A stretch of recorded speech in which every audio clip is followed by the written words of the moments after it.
I have, he said, you know, why I fell down, he said, I'd run that bear to death.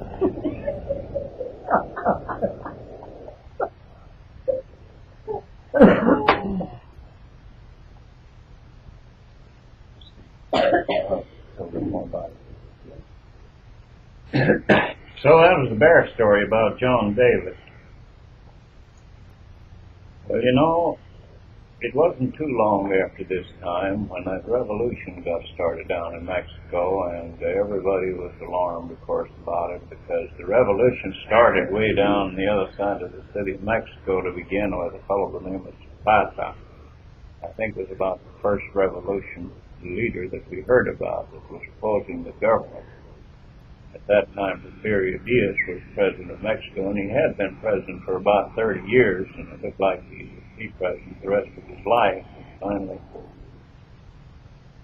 they started the revolution because the poor people of Mexico were getting poorer all the time, and the rich people were getting richer, and the only way that they could change these things was to get a change of government, and so that's what the thing that got this revolution started. So it wasn't very long until they would be another leader of the revolution that would start out in one of the other states, and then another would here. There was Jesperson, there was Madera, and there was Huerta, and I could name several others, but finally there was a man by the name of Pancho Villa that got to be the revolution leader in the state of Chihuahua. And he was really a bad actor.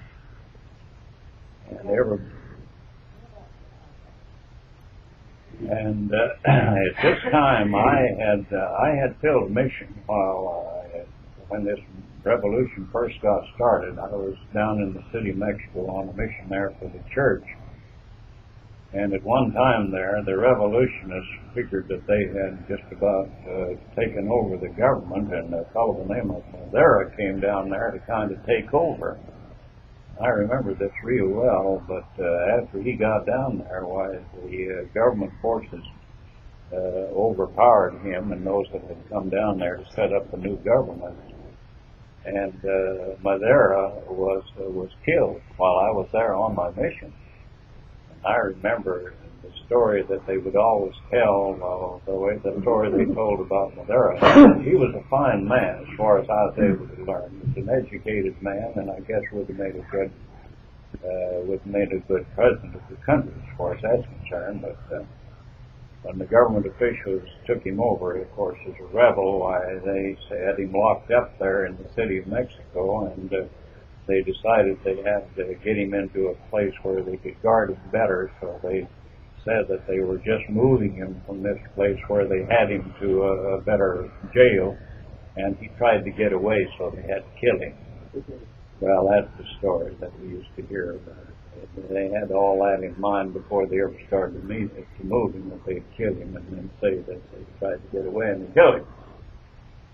Well, anyhow, then I finished my mission down there. I went down there in 1908, and I stayed down there until the last part of 1911.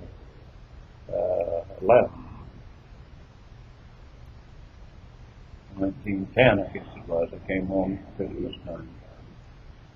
And so then when I came home, why, I found out that there was an American outfit that had started a big sawmill out about 18 miles from Chuchuca, where I lived. And I had worked for this company before I went on my mission, so I thought, I'll go out there and see if I can get a job. And I really needed to go to work because I had exhausted all my money that I had. I really had to support myself while I was on my mission because my parents weren't able to do it. And so then I took my wife and we moved out to this sawmill. I had gone out there before, and I was told that they could give me a job.